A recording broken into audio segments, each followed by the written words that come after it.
Hello students, my name is Manisha and welcome to my YouTube channel. Students, previous जो video थी मैंने उसमें आपको चैप्टर स्टार्ट करवाया था हाइपोथेसिस टेस्टिंग, ठीक है, फॉर लार्ज सैंपल टेस्ट। तो अभी तक मैंने इस चैप्टर में आपको जो है इंट्रोडक्शन करवाया था इस चैप्टर का, और बेसिक कॉन्सेप्ट जो है मैंने करवाए थे आपको। तो अगर आप सभी ने अभी तक वो वीडियो नहीं देखी है तो आप उस वीडियो को देख लीजिएगा। मैं उस वीडियो का लिंक आपको इस वीडियो के डिस्क्रिप्शन बॉक्स में दे दूंगी, ठीक है। आज की जो वीडियो है, आज की वीडियो में हम बात करेंगे क्रिटिकल रीजन के बारे में कि क्रिटिकल रीजन क्या होता है, ठीक है। सेकंड, हम इसमें बात करेंगे one tail test and two tail test, ठीक है, ये क्या होते हैं इनके बारे में हम पढ़ेंगे, ठीक है। और हम इसमें कवर करेंगे क्रिटिकल वैल्यू क्या होती है हमारे पास, ठीक है। तो जो तीन कॉन्सेप्ट मैंने आपको करवाए थे, तीन टॉपिक करवाए थे प्रीवियस वीडियो में, ठीक है। नल हाइपोथेसिस क्या होती है, अल्टरनेटिव हाइपोथेसिस क्या होती है, लेवल ऑफ सिग्निफिकेंस क्या होता है, और हाँ टाइप 1 और टाइप 2 एरर क्या होते हैं, ठीक है। 4 कॉन्सेप्ट मैंने उसमें करवाए थे आपको, बेसिक कॉन्सेप्ट थे जो। और आज की जो वीडियो, ये 3 कॉन्सेप्ट और हैं स्टूडेंट्स हमारे पास इसमें, जो बेसिक कॉन्सेप्ट के अकॉर्डिंग जो है आते हैं, ठीक है। तो ये 3 हम जो है आज कवर करेंगे, और हम कवर करेंगे आज process of testing a hypothesis, ठीक है। तो आज की वीडियो आपके लिए बहुत ही यूजफुल होने वाली है, तो वीडियो को एंड तक जरूर देखिएगा। तो चलिए हम स्टार्ट करते हैं हमारी आज की वीडियो। तो स्टूडेंट्स, क्रिटिकल जो रीजन है वो क्या होता है, ठीक है।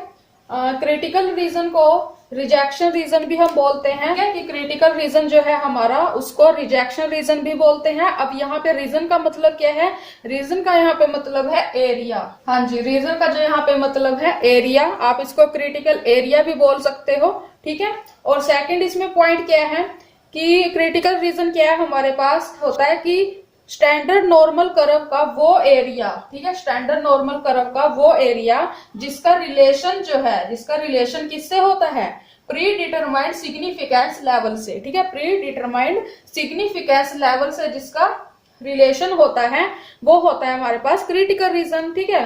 तो मैं स्टूडेंट्स आपको इसमें पॉइंट वाइज जो है करवाऊंगी, जिससे आपको समझने में जो है आसानी हो इन टॉपिक्स को, ठीक है। वो थर्ड पॉइंट इसमें क्या है स्टूडेंट्स, कि वो स्टैटिक्स जो नल हाइपोथेसिस को रिजेक्ट करती है, वो ऐसे एरिया को उत्पन्न करती है जिसे रिजेक्शन एरिया जो है हम बोलते हैं, ठीक है। तो इसमें कहने का मतलब क्या है कि जब भी हम कैलकुलेशन करते हैं, ठीक है, अपने क्वेश्चन को सॉल्व करते हैं, ठीक है, तो फॉर्मूले के अकॉर्डिंग हम करते हैं, ठीक है।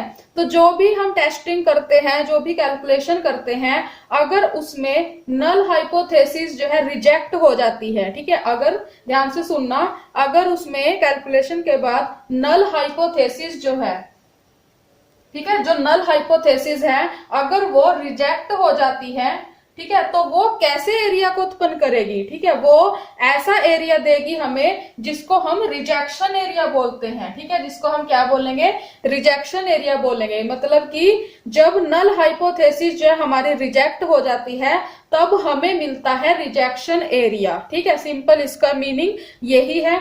फोर्थ इसमें पॉइंट क्या है, इसके उल्टा है फोर्थ पॉइंट, ठीक है, कि जब नल हाइपोथेसिस हमारी एक्सेप्ट होती है, ठीक है, जब हमारी जो नल हाइपोथेसिस है वो हमारी एक्सेप्ट होती है, तो एक्सेप्ट जब होती है नल हाइपोथेसिस तब हमें कौन सा एरिया मिलता है, हमें मिलता है एक्सेप्टेंस एरिया, ठीक है, तब हमें जो है एक्सेप्टेंस एरिया जो है मिलता है, ठीक है। तो ये 4 जो है पॉइंट है, इसमें 4 पॉइंट है बेसिकली जो इंपॉर्टेंट है क्रिटिकल रीजन को समझने के लिए, ठीक है। तो अब मैं आपको डायग्राम के थ्रू जो है थोड़ा सा बता देती हूँ इसके बारे में।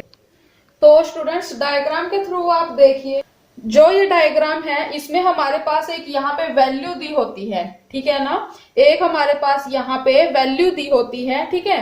तो अगर आपका जो आपने कैलकुलेशन की है, ठीक है, तो जो भी आपकी वैल्यू आई है कैलकुलेट करके, कैलकुलेशन करके, अगर वो वैल्यू आपकी इस एरिया के अंदर आती है, ठीक है ना, ध्यान से देखना कि अगर आपकी वैल्यू जो है यहां से लेके यहाँ के एरिया में जो है इस वैल्यू के अकॉर्डिंग आती है, इस एरिया में आती है, तब जो आपका जो होगा एक्सेप्टेंस एरिया जिसको हम जो है बोलेंगे, ठीक है, तब हम जो है उसको एक्सेप्ट कर लेते हैं, ठीक है। वो लेकिन अगर हमारे पास जो हमारी वैल्यू है कैलकुलेशन करने के बाद हमें जो वैल्यू मिली है वो अगर आपकी यहाँ पे लाई कर रही है, इस एरिया में अगर आपकी लाई कर रही है वो वैल्यू, या फिर वो इस एरिया में वैल्यू लाई कर रही है, ठीक है ना, ये इतना एरिया, ये देख सकते हो आप कि यहां से लेके यहां तक का जो एरिया है ये एरिया होता है हमारा एक्सेप्टेंस एरिया है, ठीक है। और इसके जो आगे का एरिया है ये यहां से लेके ये यहां तक का जो एरिया है हमारा, ठीक है, और ये यहां से लेके यहां तक का जो एरिया है, ठीक है ना, ये हमारा है रिजेक्शन का एरिया, ठीक है ना। तो अगर आपकी वैल्यू इस एरिया में लाई कर रही है तो एक्सेप्ट करेंगे हम उसको, ठीक है। लेकिन अगर आपकी वैल्यू यहाँ पे लाई कर रही है तो ये हमारा रिजेक्शन एरिया होगा, रिजेक्ट जो है हम कर देते हैं उसको, ठीक है। तो आई होप कि आपको जो है क्रिटिकल रीजन के बारे में अब कोई भी डाउट नहीं रहेगा, ठीक है। तो चलिए हम आगे जो है अपने नेक्स्ट टॉपिक की बात करते हैं, वन टेल टेस्ट और टू टेल टेस्ट। तो स्टूडेंट्स वन टेल टेस्ट जो है क्या होता है हमारे पास, तो स्टूडेंट जब भी हम अपनी हाइपोथेसिस की टेस्टिंग करते हैं तो हम जो है दो जो टेस्ट होते हैं हमारे पास उनका यूज करते हैं, ठीक है। तो जिसमें हमारे पास फर्स्ट है वन टेल्ड टेस्ट, ठीक है ना, वन टेल टेस्ट का जो है हम यूज करते हैं, और सेकंड है इसमें टू टेल टेस्ट, ठीक है। तो पहले मैं आपको वन टेल टेस्ट करवा देती हूँ, ठीक है।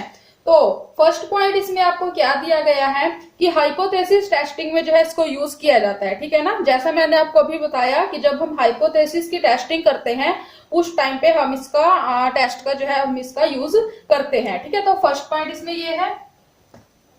सेकंड पॉइंट आपको इसमें क्या बोला गया है, जब सैंपल स्टैटिक्स की वैल्यू पॉपुलेशन पैरामीटर की वैल्यू से, ठीक है, क्या बोला मैंने कि जब सैंपल स्टैटिक्स की वैल्यू जो है पॉपुलेशन पैरामीटर की वैल्यू से या तो काफी कम होगी, ठीक है ना, या तो बहुत ज्यादा जो है कम है, या फिर बहुत ज्यादा है उस वैल्यू से, ठीक है ना, तब नल हाइपोथेसिस को हम जो है रिजेक्ट कर देंगे, ठीक है। नल हाइपोथेसिस है जो हमारी उसको हम रिजेक्ट कर देंगे, ठीक है, ठीक है। तो ये है इसका सेकंड पॉइंट। आगे देख लेते हैं इसमें थर्ड पॉइंट में क्या बोला गया।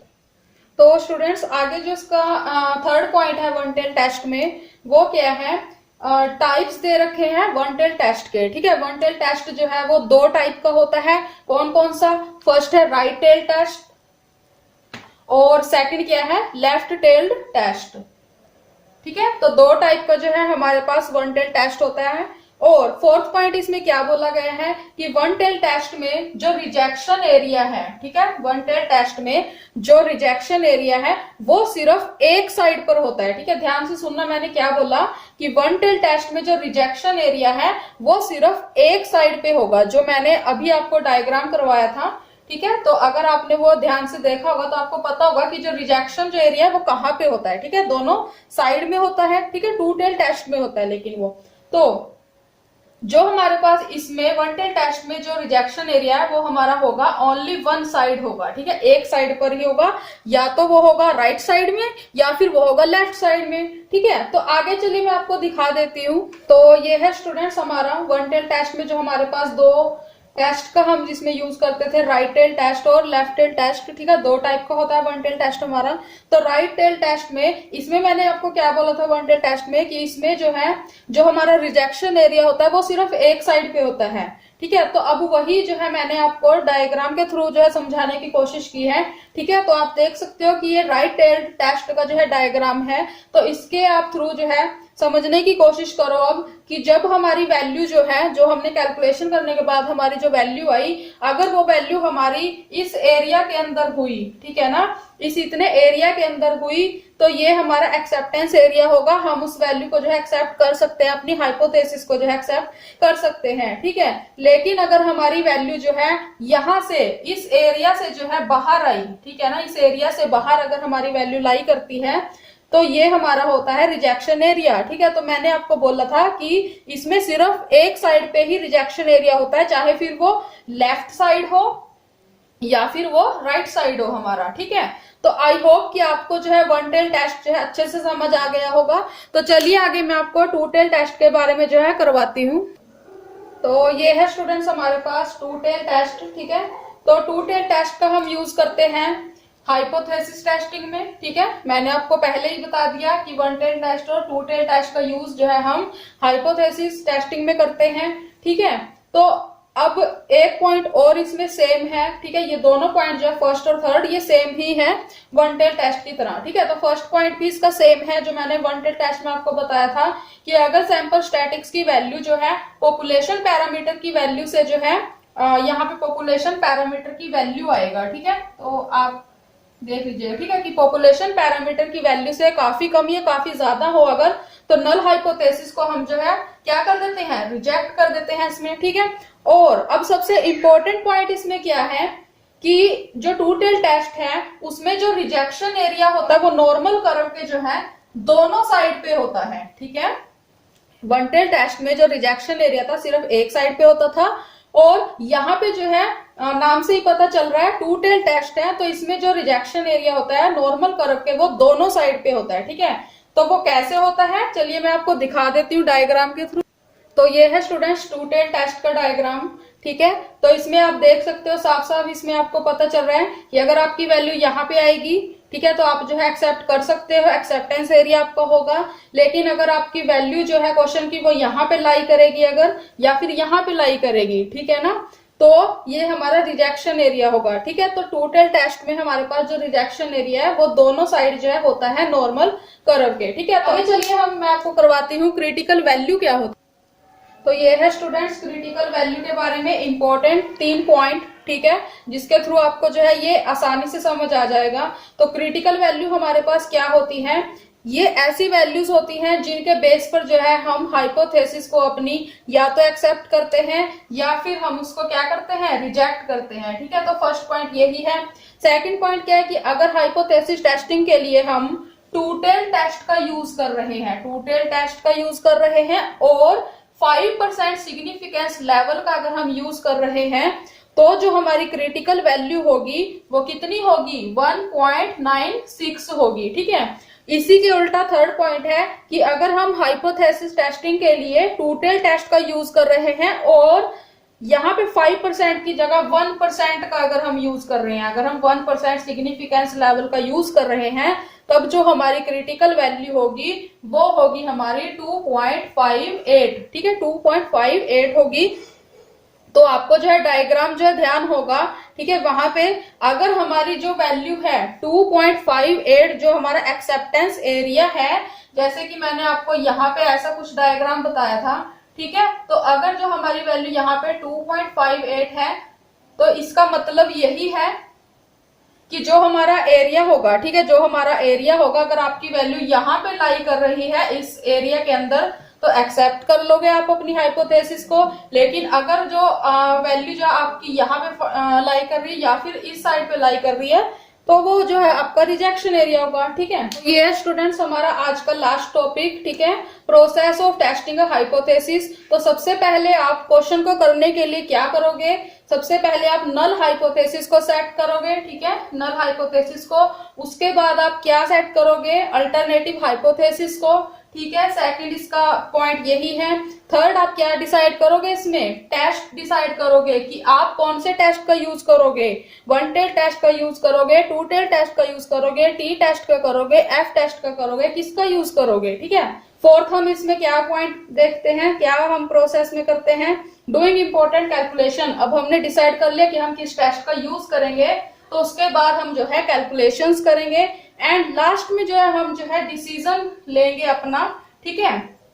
तो इस पॉइंट में हम क्या करेंगे कि जो हमने वैल्यूज जो है फाइंड की है, कैलकुलेशन की है, तो जो हमें वैल्यू मिली है और जो सिग्निफिकेंस लेवल है हमारा जो हमें पहले ही दिया गया है, या तो 5% या फिर 1%, अगर हमारी कैलकुलेट की हुई वैल्यू सिग्निफिकेंस लेवल की वैल्यू से ज्यादा अगर होगी, तो हम क्या करेंगे ऐसी सिचुएशन में, अपनी जो हमारी हाइपोथेसिस होगी, नल हाइपोथेसिस होगी, उसको जो है हम रिजेक्ट कर देंगे। तो ऐसी सिचुएशन में क्या बोला जाएगा कि जो सैंपल है वो अच्छे से हमारे पॉपुलेशन को रिप्रेजेंट नहीं कर पा रहा है, ठीक है।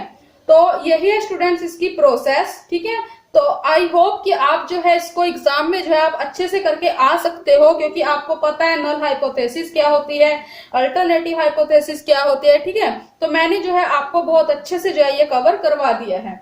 तो आज की वीडियो में बस इतना ही स्टूडेंट्स। आई होप कि आज की वीडियो आपके लिए यूजफुल रही होगी। अगर आप सभी को ये वीडियो पसंद आई हो तो आप इस वीडियो को लाइक और शेयर जरूर कर दीजिएगा और चैनल को सब्सक्राइब जरूर कर दीजिएगा। आगे इस वीडियो में हम जल्दी मिलेंगे अगले टॉपिक के साथ, एंड तब तक थैंक यू सो मच।